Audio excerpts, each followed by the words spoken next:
All right, today we got some Mr. Beat. I love Mr. Beat. I've been watching him for years. This video was 7 years ago, but it feels pretty topical with all the drama and polarization that we have in today's world between how people view presidents and things like that.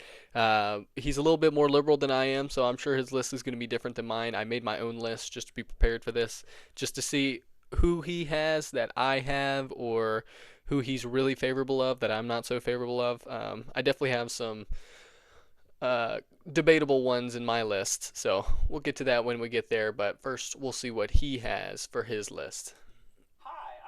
Hi, I'm Mr. Beat, and President's Day is coming up. One of my favorite holidays. We have a big sale every year. The inventory has to go. Our best and newest models are coming in. Fourscore and many years ago. Fourscore a deal with you. Oh, yeah. Massive deal. Who's your founding father? Get a rear view camera. I see you, baby. Bluetooth. Talking about the red, white, and blue. You know, we're not talking about a car sale. We're talking about an actual holiday that celebrates the presidents of the United States of America. Not the band, although that's a really good band, one of my favorite bands. The actual presidents of the United States of America. And you have wanted this video for a very long time. Here are my Top 10 presidents of all time. Number 10, James Garfield. Okay, James Garfield being number 10 just wasn't alive very long. Awesome guy. A really lot of respect. I watched the Netflix show not that long ago. Totally recommend if you haven't seen it before. Love James Garfield as a person. He was a great guy. I think he would have been a great president, but he got assassinated way too soon. To have him on the top 10 is kind of crazy, but I guess we haven't really had that many great presidents, so I kind of get it. It was kind of hard when I was getting to that 10 spot on my list. One of our smartest presidents in history. I mean, by many accounts, he was very intelligent. He was a self-made man. Started from the bottom, now we're here, okay?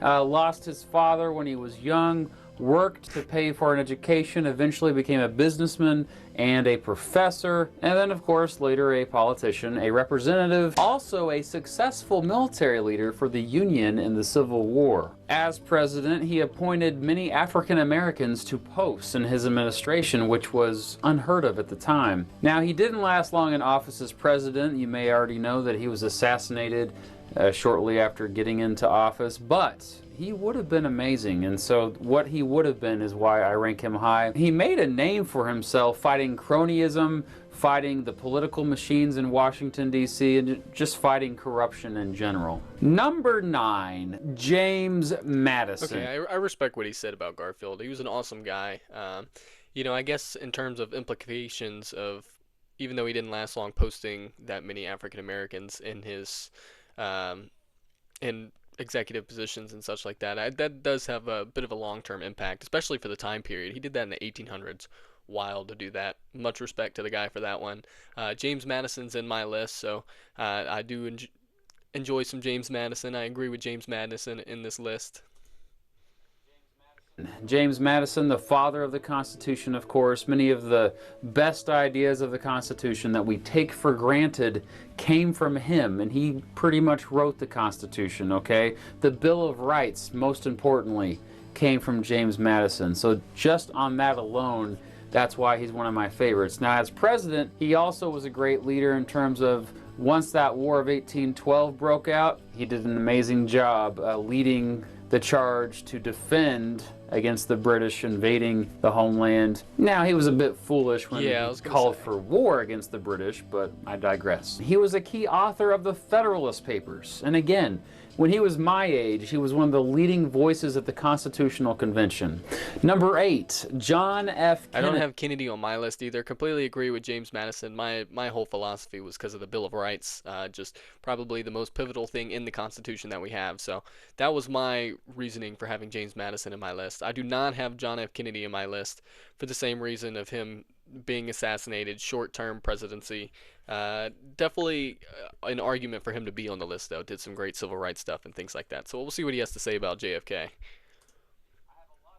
I have a lot of respect for his World War II service. I mean, he saved a man's life for crying out loud. His leadership during the Cuban Missile Crisis was amazing. I mean, let's ignore the Bay of Pigs fiasco. During the Cuban Missile Crisis, he did well. He had learned from past mistakes. He had found a way to ease relations with the Soviet Union at the height of the Cold War. He created the Peace Corps, the Equal Pay Act, which I don't think gets enough attention. And even though it was controversial, he moved civil rights legislation forward. He just gave really good, inspiring speeches. I mean, I still get fired up watching his moon speech at Rice Stadium. We shall go to the moon. I mean, I'm fired up. Number 7. Yeah, respect for what he said about JFK. He did move forward some civil rights legislation, which Lyndon B. Johnson ended up being the one to ratify it, but that was JFK that primarily backed that support and got it through Congress. So I can see JFK being on there for that.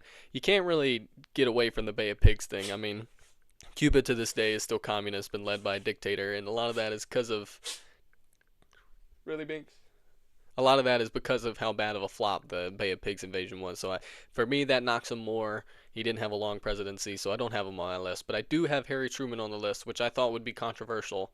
So we'll see what he has to say about Harry Truman.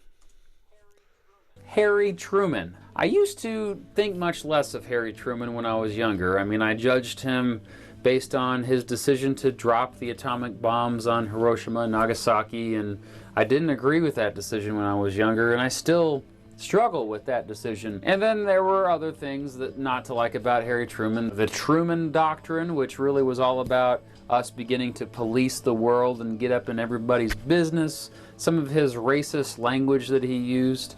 But then I learned more about Harry Truman, and the more I learned about him, the more I realized he was just a great common sense leader who really considered all sides to issues, and he just tried to do what was best for the majority. He didn't always get it right, but he certainly did whatever he could to make sure that every voice was heard. Plus, he played piano, and he's from the Kansas City area, so there's that. Number 6. Theodore Roosevelt. Man, Teddy only being at 6. I got him at 3 on my list. I had Truman at 5, if you were curious. Teddy only at 6. I guess because he was pretty imperialist, that would be why. But I love Teddy. Totally for the man. Just was a man himself, getting shot, continuing the speech, epic stuff. I really wish that he won that election instead of Woodrow Wilson. That would have did the country so many goods. So we'll see what he has to say. Growing up, Theodore Roosevelt was my favorite president. I mean, he was this larger-than-life figure that just seemed to be able to do anything, that was somebody who fought for the common man, and, you know, I kind of lived him up more than he actually was. I still respect Theodore Roosevelt tremendously. He went down the list just because of his foreign policy. The more I learned about his perception of the world, a bit too American-centered. He could have learned a lot more about other cultures, I think. But his boldness was undeniable. I mean, he was an active president. Before he was president, he even signed up to fight a war he was really passionate about. He wasn't just an advocate for the war, he actually fought in it, okay? He set new precedents for the role of president. He stopped strikes. His push for national parks and his conservation efforts were amazing. He bypassed political parties and institutions, went straight to the people, straight to the media. You know, he loved the press, and he was the first to have the press in the White House. Theodore Roosevelt was all about justice. He was a tough son of a gun. Number 5, Dwight. Yeah, I think he's knocking Teddy a little harder than I would for the whole imperialist thing. Obviously not great for a worldview, American imperialism and everything else, but at the same time it led to a lot of growth and things like that for the South America. But mainly it's just his pro-people approach, being anti-monopoly, pro-competition, just being for the people, and then also just being really an awesome guy. So that's why I like Teddy. I would place him higher than 6. I have Dwight D. Eisenhower also on my list. Great president. Dwight D. Eisenhower. Again, I'm a little biased here. Eisenhower was raised in Kansas, my home state, but another World War II hero, a phenomenal leader that helped the Allies get victory in that war. No one can deny the importance of his leadership for an Allied victory. Operation Overlord, the capture of Germany, that was him, and he later was the supreme commander of NATO, for crying out loud. He's a big reason why the Korean War ended, okay? He had a foresight to see what was going on with that. Let's just end this right now. The interstate highway system and NASA. I'm a fan of both, and that was him. He appointed Earl Warren as Chief Justice for the Supreme Court. Earl freaking Warren. Related to this, he sent federal troops to Little Rock to enforce school integration after the Brown v. Board of Education decision. Eisenhower was a fairly moderate dude. I mean, he saw the importance of social programs, but also saw the importance of a limited government protecting liberty. So he was a great balance of both. Number 4, Also, Thomas. want to say about Eisenhower, loved everything that he had to say, but also the fact that Douglas MacArthur genuinely suggested nuking China for the whole Korean War thing was absolutely wild. Obviously, he had carried a lot of weight from World War II, so the fact that he was at least able to stand up to him and, you know, be a voice of reason, not lead to nuclear war and whatever precedent that would have set, a lot of respect for what he ended up stopping in that regard, too. Also, Thomas Jefferson, another dog, got him on my list, too.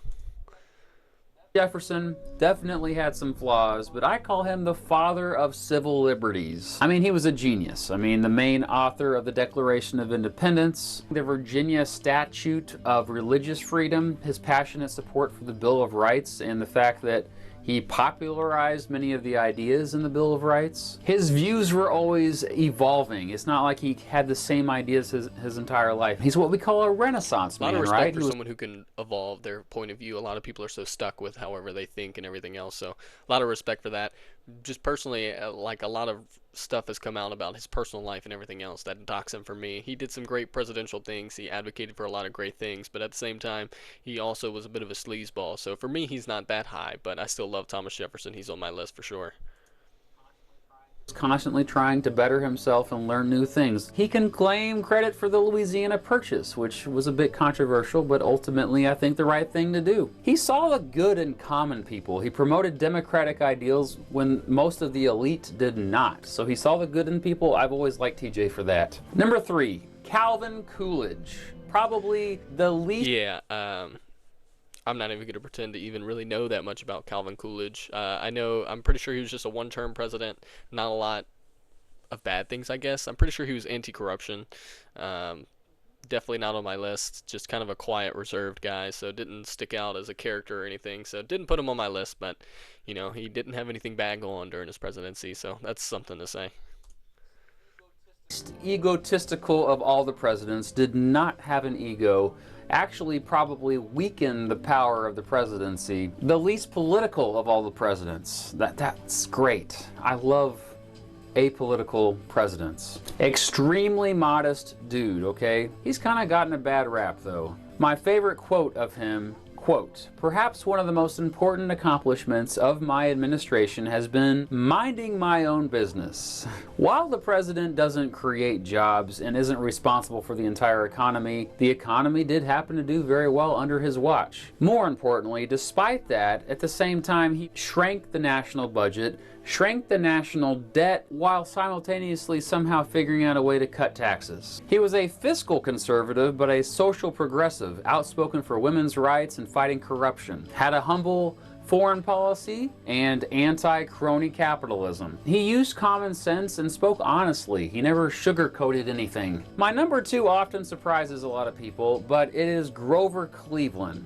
And this may be a surprise even to people who've watched this channel for a long time. Grover Cleveland started out as a teacher. He was a classic liberal who believed in limited government, which explains the majority of his vetoes. He had more vetoes than any other president other than FDR. He had a humble foreign policy. He was anti-interventionist. I think you know what I value here with my political beliefs, but he was a big proponent of free trade. He was anti-crony capitalist probably more than any other president. He fought the government corporate monopoly of the railroads. Before he became president, he made a career out of fighting corruption and fighting the political machines of the day. And Grover was a man of integrity, a strong moral compass.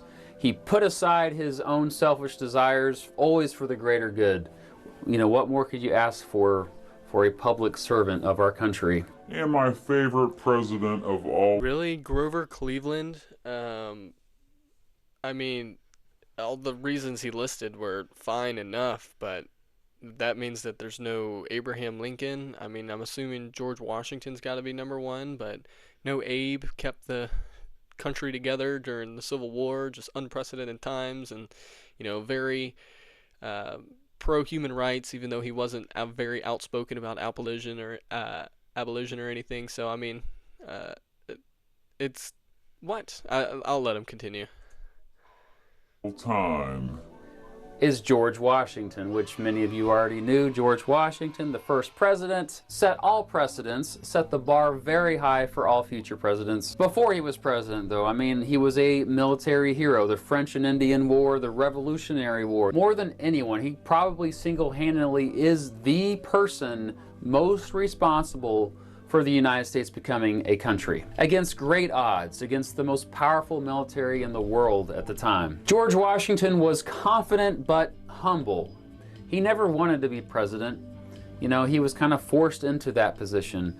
I mean, that's always been inspiring to me, that the fact that he limited his own power, he unwillingly took that position. When everybody wanted him to be king, he said no. The humility of George Washington has always inspired me. I mean, he limited his own power, and the great example of that is limiting himself to 2 terms and set that precedent for future presidents until FDR. He was president of the Constitutional Convention when the Constitution was made. He was against political parties. He warned against them. He warned against foreign entanglements and permanent alliances. The proclamation of neutrality, I mean, that's what I'm all about. His leadership ending the Whiskey Rebellion. I mean, he was out there personally leading the troops on a horse, for crying out loud. And George Washington, just an amazing leader, respected by all, unified all Americans. I can't imagine another president having as much impact as George Washington. And that will do it, ladies and gentlemen. Those are my top 10 presidents of all time.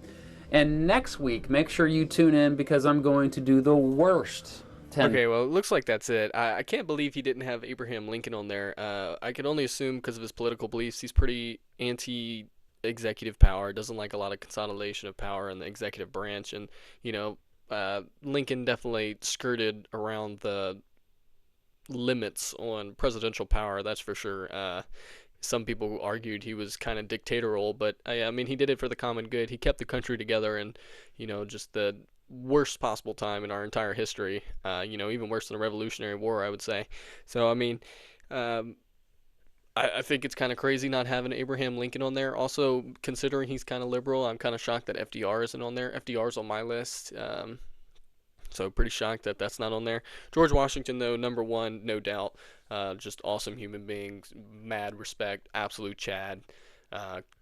Number one contributor to the United States becoming a country. Completely agree with that.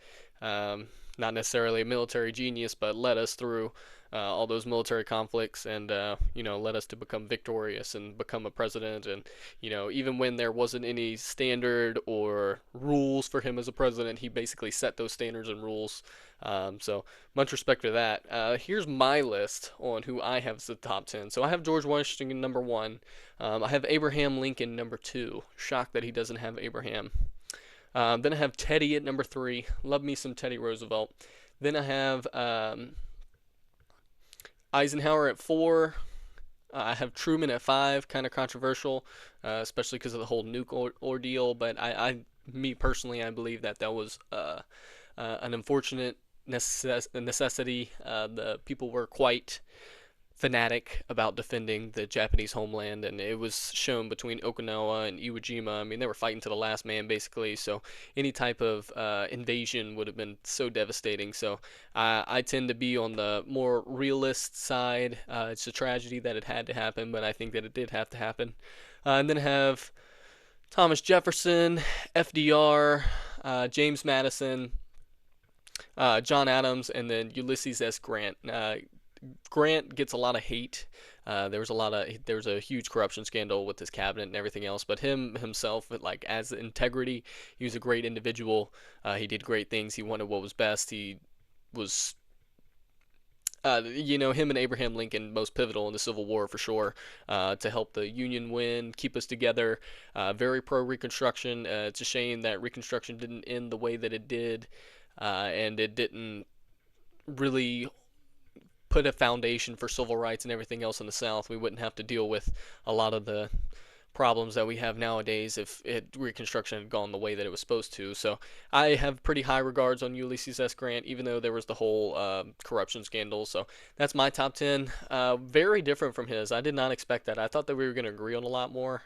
I really like Mr. Beat. I think he has a pretty good sense of foreign affairs and domestic policies and everything else. So I was kind of shocked that we didn't have a lot of the same, but we still had some of the same.